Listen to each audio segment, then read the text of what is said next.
Hello friends, स्वागत है आप सभी का एक और नई वीडियो में। आज की वीडियो में हम देखने वाले हैं कक्षा 12वीं अर्धवार्षिक परीक्षा लेखा शास्त्र का पेपर। इस वीडियो के माध्यम से हम लेखा शास्त्र पेपर के सभी प्रश्नों को देखने वाले हैं और साथ ही साथ उन सभी प्रश्नों के उत्तर को भी हम देखेंगे। तो वीडियो को शुरू से अंत तक ज़रूर देखिएगा। अगर आप हमारे चैनल पर नए हैं तो चैनल को भी ज़रूर सब्सक्राइब कीजिए, जिससे आने वाली हर इम्पोर्टेंट वीडियो सबसे पहले आप ही को मिले। तो चलिए बिना किसी देरी के शुरू करते हैं कक्षा 12वीं अर्धवार्षिक परीक्षा 2025-26 लेखा शास्त्र का पेपर। आप देख सकते हैं, आपको सबसे पहले प्रश्न दिया हुआ है। प्रश्न नंबर 1, सही विकल्प चुनिए। यहाँ पर आपको सही विकल्प चुनना है। नंबर 1 में आपको दिया हुआ है, नए साझेदार की पूंजी पूंजी खाता में जमा करने के बाद किस खाते में वृद्धि होती है। आंसर आपका रहेगा रोकड़ खाता। ऑप्शन द जो दिया है बच्चों, ये आपका सही उत्तर है, रोकड़ खाता। इसके बाद नंबर 2 पर है, साझेदारी में कम से कम होने चाहिए। तो साझेदारी में कम से कम क्या होने चाहिए? 2 व्यक्ति। साझेदारी में कम से कम 2 व्यक्ति होना चाहिए। नंबर 3 पर है, किसी नए साझेदार के प्रवेश के समय पुराने साझेदार को क्या मिलता है। तो नए साझेदार के प्रवेश से पुराने साझेदार को क्या मिलता है? ख्याति मिलती है। ऑप्शन अ जो है आपका सही उत्तर रहेगा, ख्याति। इसके बाद नंबर 4 पे आपसे पूछा है, अवकाश ग्रहण करने वाले साझेदार को पाने का अधिकार होता है। अवकाश ग्रहण करने वाले साझेदार को क्या पाने का अधिकार होता है? ख्याति का भाग, अविभाजित लाभ में हिस्सा, पूंजी पर ब्याज, उपरोक्त सभी। आपका आंसर रहेगा उपरोक्त सभी। ऑप्शन द जो है आपका सही आंसर है, उपरोक्त सभी। इसके बाद नंबर 5 पर है, फर्म के विघटन पर अशुद्ध ऋण संचय खाते का शेष हस्तांतरित किया जाता है।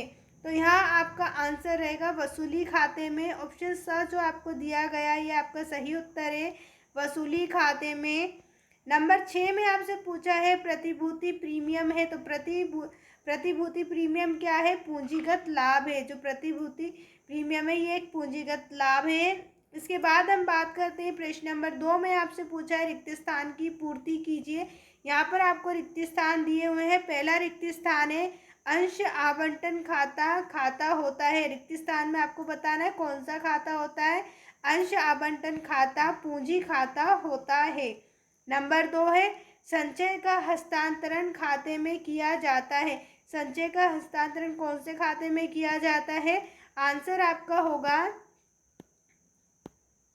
लाभ हानि खाते में किया जाता है। संचय का हस्तांतरण लाभ हानि खाते में किया जाता है। नंबर 3 पर है, साझेदारी व्यवसाय में भारतीय साझेदारी अधिनियम लागू होता है। तो यह नियम कब लागू होता है?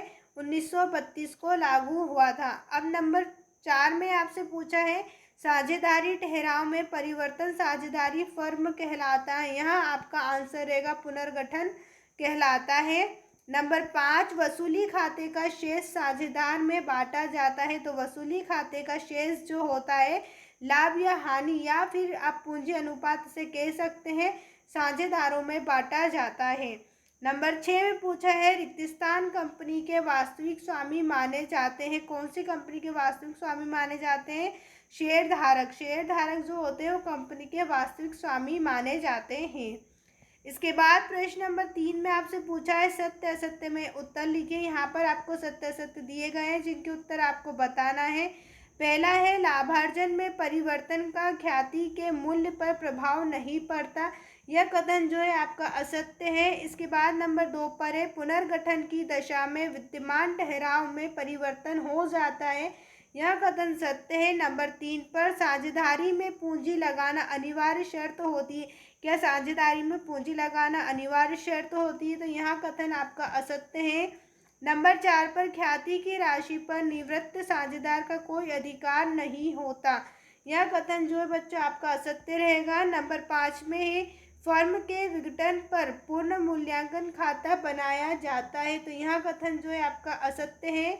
इसके बाद नंबर 6 में पूछा है, कंपनी में अंशधारियों का दायित्व असीमित होता है। तो यहाँ आपका कथन असत्य है।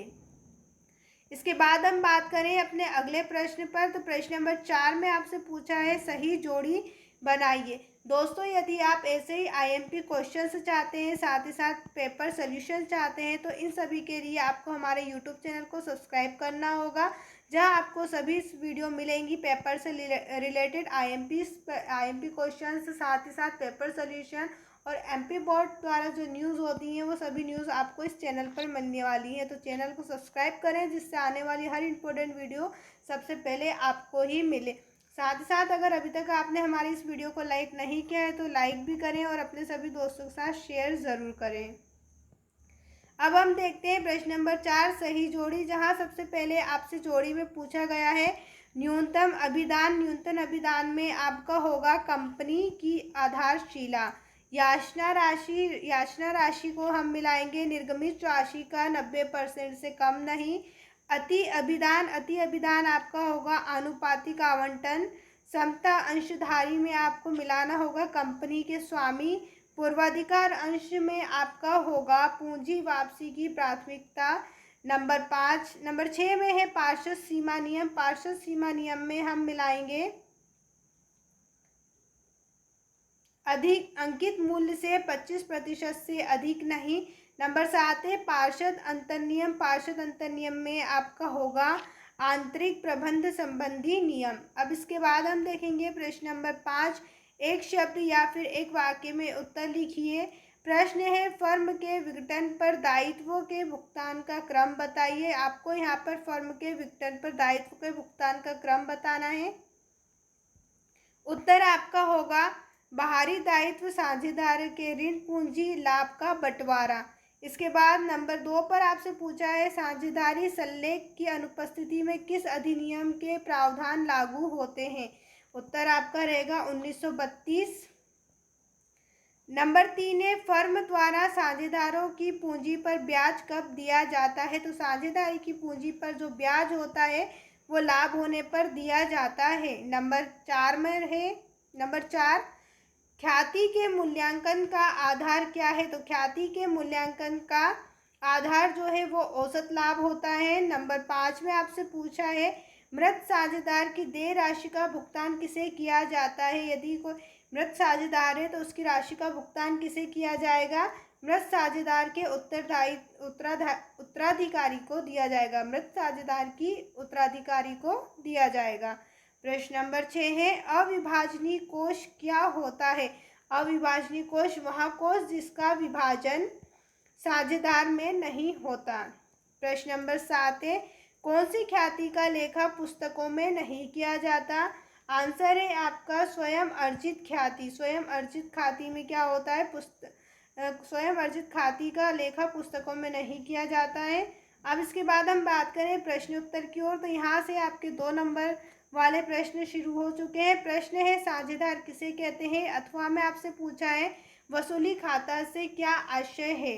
प्रश्न नंबर 7 है साझेदारी अधिनियम 1932 के अनुसार साझेदारी की परिभाषा दीजिए। अथवा में आपसे पूछा है बकाया मांग से क्या अभिप्राय है। प्रश्न नंबर 8 है अधिलाभ से क्या आशय है। अथवा में आपसे पूछा है फर्म के समापन का क्या प्रभाव होता है।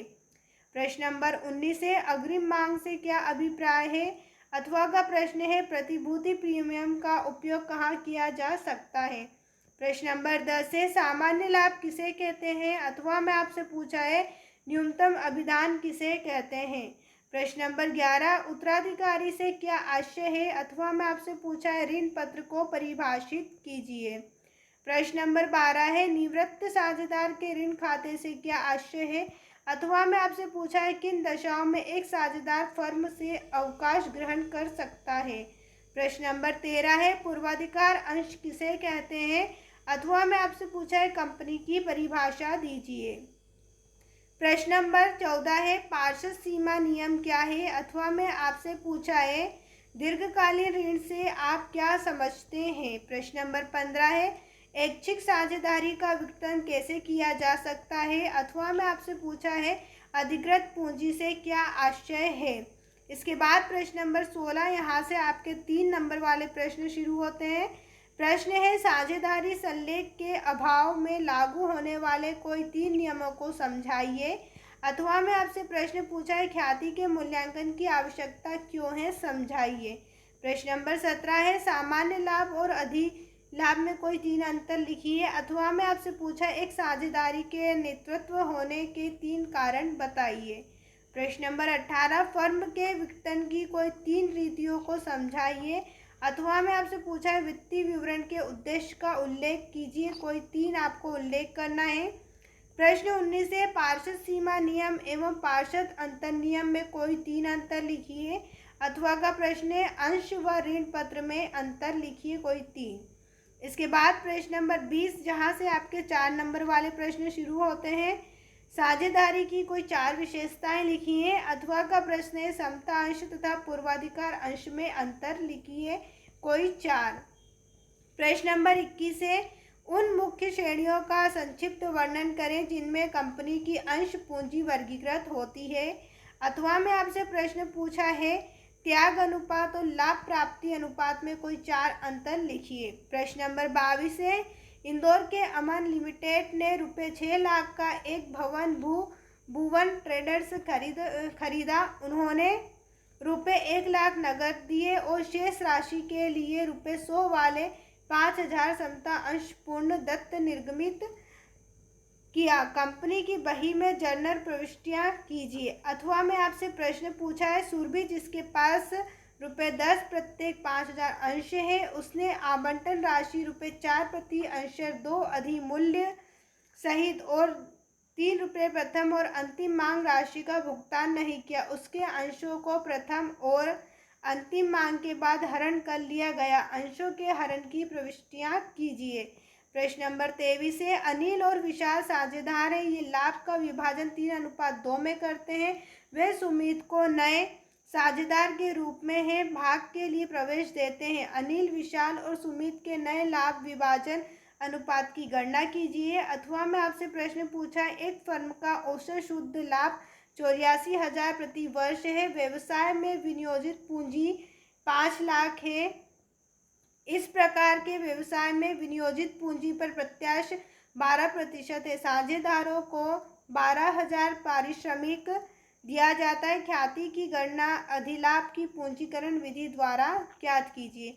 उम्मीद है दोस्तों आपको हमारी ये वीडियो पसंद आई होगी। अगर अभी तक आपने हमारे चैनल को सब्सक्राइब नहीं किया है तो चैनल को ज़रूर सब्सक्राइब करें। साथ साथ वीडियो को लाइक करके अपने सभी दोस्तों के साथ शेयर ज़रूर करें। मिलते हैं नेक्स्ट पेपर की वीडियो में। जब तक पढ़ते रहिए आगे बढ़ते रहिए।